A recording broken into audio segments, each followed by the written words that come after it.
విషయంలో గవర్నమెంట్ తప్పని మీరు అంటున్నారు కదా.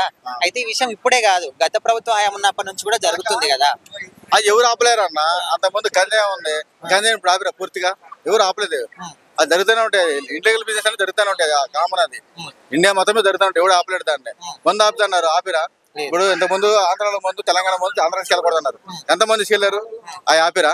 కొన్ని పట్టుకున్నారు, దొరికినట్టు దొరకపోతే ఏమవుతుంది చెప్పు. ట్రాన్స్పోర్టేషన్ ఎన్నో వెహికల్స్ సీజ్ చేశారు.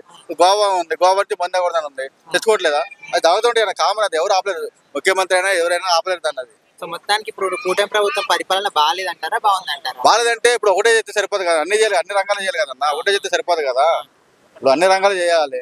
అట్లా ఇప్పుడు కాదన్న, మొన్న కూటమి ప్రభుత్వం డబ్బుల కోసం పోగేసింది, చందాలు పట్టుకొని టవల్ వేసుకొని తిరిగి చంద్రబాబు నాయుడు అమరావతి కోసం. ఇప్పుడు రామోజీరావు ఎవరు? రామోజీరావు చిన్న 12 కోట్లు 13 కోట్లు ఖర్చు పెట్టారంట. అవసరమా? రామోజీరావు పోగలేనాడు, కొరకలేనాడా? వేల కోట్ల ఆస్తులు ఉన్నాయి, ఇచ్చింది కూడా నువ్వే కదా. హైదరాబాద్ లో సెంటు భూమి ఇలా ఇంటర్ గవర్నమెంట్ లో, మీ ఇంటర్ గవర్నమెంట్ లోనే. మరి రామోజీరావు అంటే 3,000 ఎకరాలు 40,000 ఎకరాలు తీసి ఇచ్చాడు. ఏం వచ్చినాయి మరి భూమి? ఇండియా ఇచ్చిందే కదా పని. మరి కూటమి గవర్నమెంట్ ఏదో ఇవ్వాలి కదా పేదలకు. ఇప్పుడు ఇల్లు అన్నారు, ఏడికెళ్ళినా అదే గవర్నమెంట్ కదా. అట్లా ఈ సందర్భంగా అసలు పవన్ కళ్యాణ్ గారికి మీరు ఏం చెప్తారు? ఏం చెప్పేది ఏమో, అన్ని రంగాల్లో చేస్తే మంచిదే. అన్ని రంగాల్లో కూడా ఇదే టాపిక్ నా సొంతంగా తీసుకొని చేసుకుంటే బెటర్. అంతే. పిఠాపురం బస్ స్టాప్ లో ఉన్న బస్ స్టాప్ లో ఇవ్వడం వేస్తే పిఠాపురానికి ఒకటే కాదు కదా.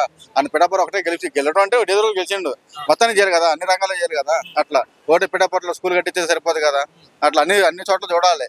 పిఠాపురం వాళ్ళకే ట్రైన్లు ఆపడం, బస్ స్టేషన్ కాదు కదా. అన్నింటిలో అన్ని ఏరియాలో చూసుకోవాలి, అన్నింటిలో చూడాలి, అన్ని రంగాల్లో తీసుకోవాలి. డిప్యూటీ సీఎం అంటే సీఎంఏ కదా, మరి అన్ని రంగాల్లో ఆయనకి ఉంటుంది కదా అవకాశం. ఆయన దూరకూడదు, అది శాఖ కాదు కదా అండి. ఇప్పుడు నువ్వు డిప్యూటీ సీఎం, అది శాఖ అంటే సపరేట్ గా తీసి పక్కన పెట్టు. నీ రెండో శాఖ అది. నువ్వు డిప్యూటీ సీఎం తర్వాత సీఎం, నువ్వు సీఎం చెప్పేది ఏముంది? నువ్వు కూడా చేయొచ్చు కదా. నేను ఆపేళ్ళు ఎవరు ఉన్నారు చెప్పు? ఏపీ నువ్వు నా పేరని చెప్పాను, కూటమి ప్రభుత్వం పడిపోయింది, నా పేరని చెప్పాను. సీఎం నాకు ఇట్లా చేద్దని చెప్పాడు చెప్పు. చెయ్యి, అన్నింటిలో చెయ్యి, అన్ని రంగాల్లో చెయ్యి. ఇప్పుడు స్కూల్ పిల్లలు ఉన్నారు, కాలేజీలు ఉన్నాయి, ఎందుకు పెడుతున్నారు రేట్లు? అన్ని కాలేజీ సంస్థల్లో చాలా ప్రైవేట్ సంస్థలు ఉన్నాయి, వాటిలో కూడా చెయ్యి, అన్నింటిలో చెయ్యి, ఆర్టీసీలో చెయ్యి, అన్నింటిలో చెయ్యి. ప్రాబ్లం ఉండదు కదా. నువ్వు ఒకటి తీసుకొచ్చేసి ఇదంతా 90% 99% ఏదంటే 2 నెలలకు ఒకసారి టార్గెట్ పెడుతున్నారన్న. ఇప్పుడు ఈరోజు పెన్షన్లు ఇచ్చారు ఆంధ్రాలో, అంతకుముందు ఇచ్చారట కరెక్ట్గా. మరి ఒకరోజు ముందు ఇస్తే ఏముంది, వెనకైతే ఏమైంది? రేపు సండే వచ్చింది, 3 రోజులు ముందు ఇచ్చారు. అది పాల బ్యాడ్ ఇచ్చి టీ పెట్టి సరిపోయింది అన్న పెన్షన్ ఇచ్చే. మరి 10 నెలలు ఇవ్వాలి కదా. అట్లాగే ఇప్పుడు వాలంటీర్ వ్యవస్థ మీరే చెప్పారు. వాలంటీర్ వ్యవస్థ ఏమన్నారు?